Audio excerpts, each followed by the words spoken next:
I see the money supply plunging right now. It has been going down in absolute terms since April of last year. So that will have an effect on the economy. And I see a second half of that double dip recession coming in the middle of this year. That was Robert Heller on the show back in February. But where's the mid-year recession? I don't know. He joins us now to talk about it. Welcome back to the show, Robert Heller, former Reserve governor. We appreciate you joining us.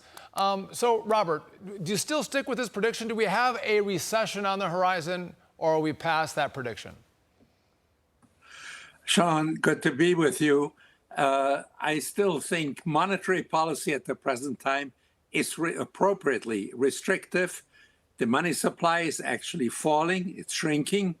We have the yield curve inverted, which is always a precursor of a recession. And the federal funds rate is also in restrictive territory. So the Federal Reserve is really slowing down the economy. It has its foot on the brakes. But what I didn't count on was, frankly, that Congress was going to be on the spending spree. And the federal deficit is exploding.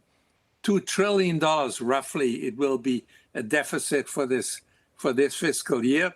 And that amounts to 6% of GDP. So that's the foot on the gas pedal. And that has prevented us from going into a recession so far. And so when that spending comes down, do you still see a recession on the horizon?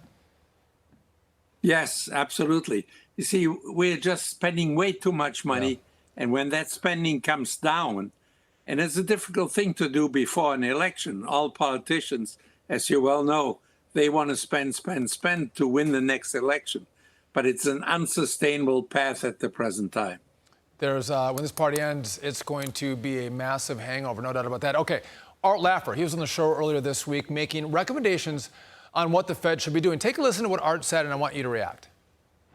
The Fed should follow interest rates, not lead interest rates, and they should do, just as you say, they should contract the monetary base or the balance sheet of the Fed by selling bonds off during periods of rising spot commodity prices and thereby taking money out of the system. We should have supply-side tax cuts on fiscal policy. The Fed should talk about that nonstop. So we have expansion in output and reduction in the quantity of money, which is the classic formula for bringing inflation back down under control and lowering inflationary expectations. All right. How do you react? Do you agree with Art Laffer? Absolutely. You know, Art is saying that monetary policy is restrictive at the present time. He's certainly right on that one. And he's also pointing his finger at the fiscal excesses that we see at the present time. So let's rein in the spending on the fiscal front.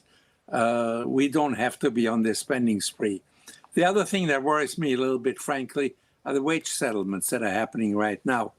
You see huge settlements in the airline industry. UPS just made a big settlement.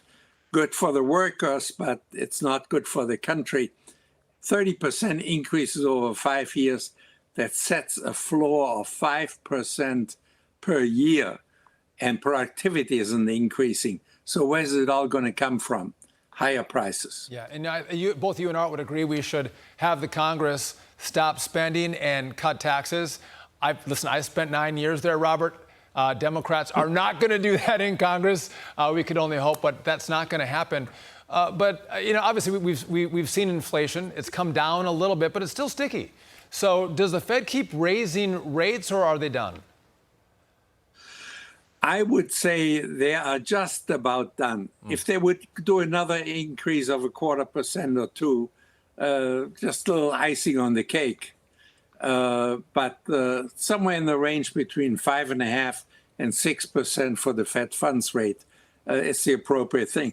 I mean, we are already very restrictive. Mortgages at 8.5%.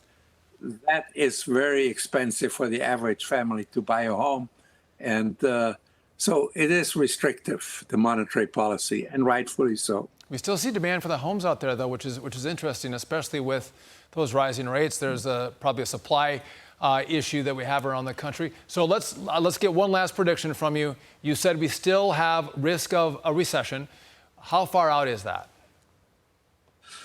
I'd say very late this year, early next year. That is the crucial time period. And electorally, that is horrible for Joe Biden. Robert Heller, thank you for joining me. Thanks for making the predictions. Sometimes they're right, sometimes we miss them by a few months. We'll see how this one turns out by the end of the year. Thank you.